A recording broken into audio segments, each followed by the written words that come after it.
So do we think that Daniel Ricciardo will keep his seat at RB Racing Bull's Visa Cash App? Oh, it's looking a bit nip and tuck at the moment, isn't it? With some interesting comments from Helmut Marko in the course of the last week. Might be a bit shaky ground. Yeah, I mean, it's a shame because we all love Daniel Ricciardo. I mean, every F1 fan loves, you can't hate the man, but he's not giving himself anything, is he, at the moment?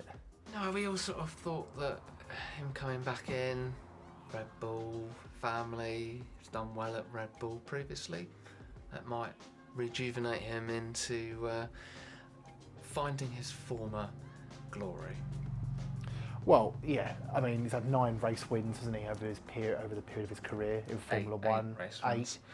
Sorry, 8 race wins. There we go, another correction there from Ben. 8 race wins, 7 at Red Bull and 1 at McLaren over his period of time. A couple of podiums at Renault, and that's pretty been it, really, isn't it? He hasn't. After this McLaren spell, it just seems to be going further and further downhill.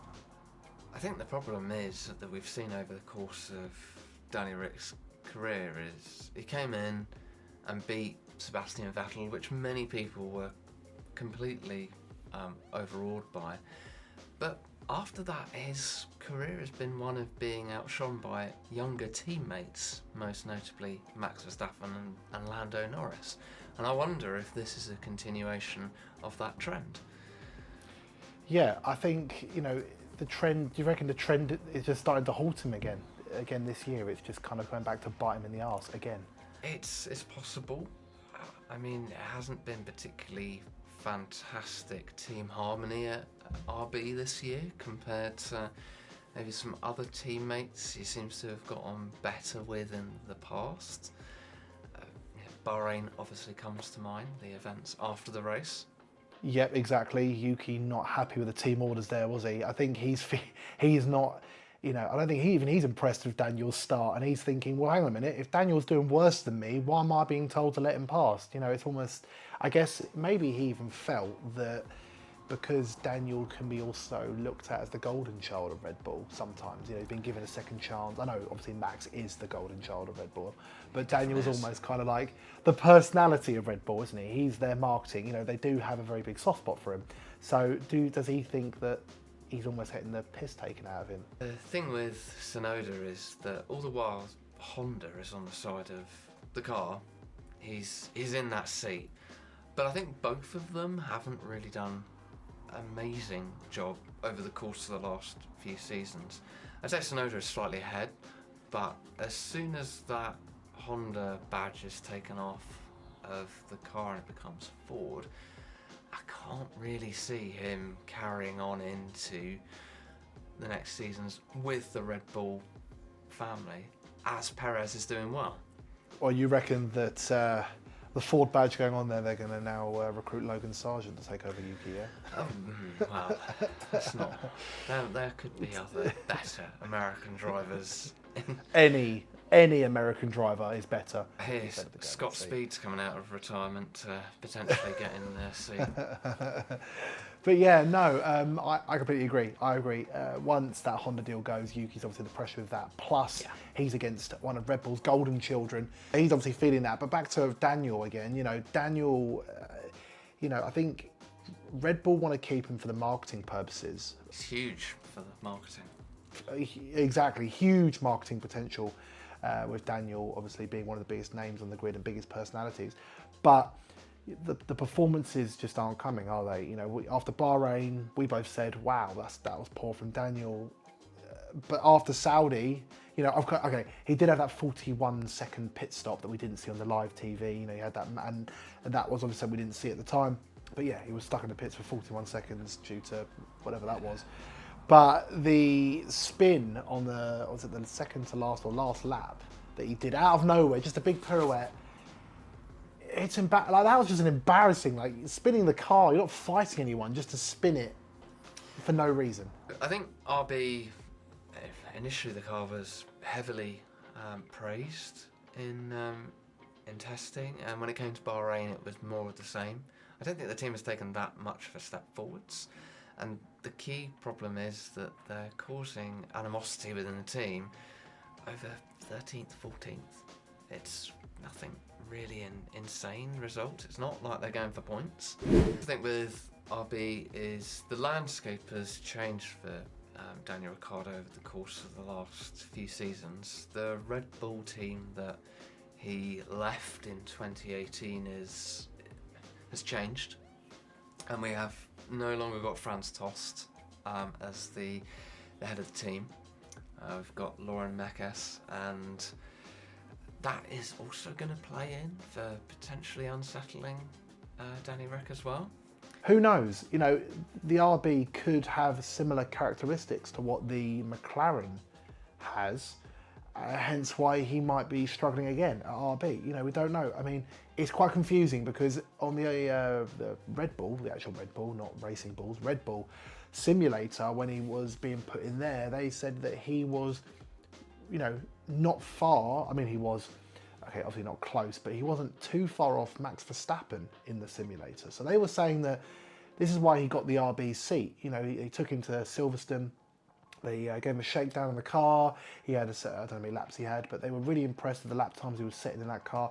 They were really impressed with the simulator work he was doing, which is why they gave him that RB seat from Nick de Vries. But so what we will find out over the season. But why is this car again not giving? You know, why is Danny Rick just not gelling with this car again? Is it just same old story? I think the interesting thing that came in an interview that Danny Rick did the other day, he's saying that he's still optimistic about the car ahead. He knows that they've got some things wrong, but he does reiterate that they have a good car, and that 2-week break will help them get ahead and into Melbourne in a better frame of mind than what was previous with Bahrain and Saudi. But if that doesn't happen, then it's got to be seen as Mr. Marco. Mr. Marco knocking on that door, mate. He's knocking down that door. Daniel, get out my seat. He is knocking on your door first thing in the morning after that race if you don't perform well. Marco has got no time. He's Darth Vader. He's got no time for anyone that performs average in that car. He will be knocking on that door and he will want blood. And you can't say that Red Bull haven't got enough talent to bring into that seat. You know, Liam Lawson did very well deputising for Danny Rick last season. They've got Dennis Hauger, who's doing well in F2. So they've got drivers that they can put into that seat. And you'd argue that would be better for RB because they're a feeder team to the Red Bull main team. They're not a team that has usually older drivers. This is it. You're exactly right. You know, Liam Lawson was the most recent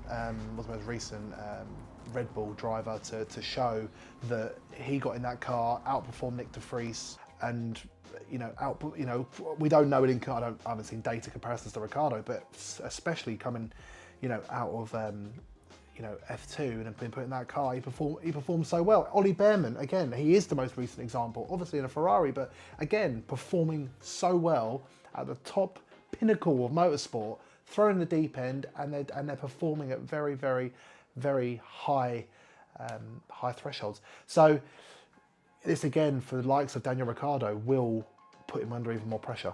What I like about one of the comments I've seen recently is Eddie Jordan.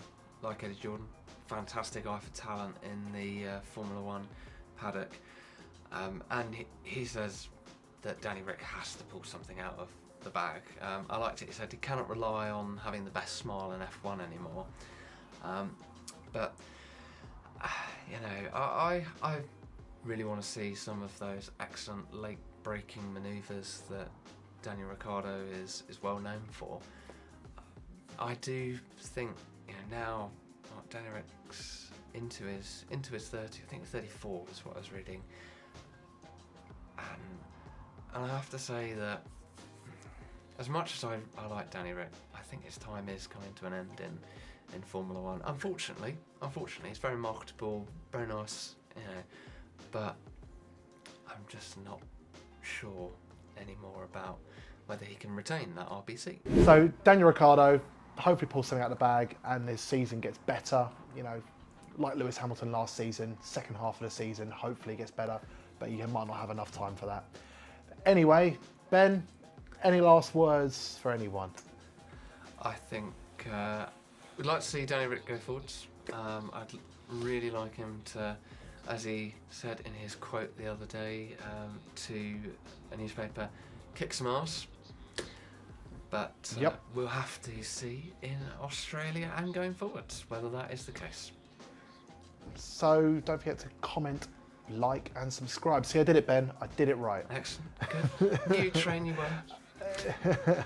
So we will see you in the next video. Thank you for watching. Bye. Bye.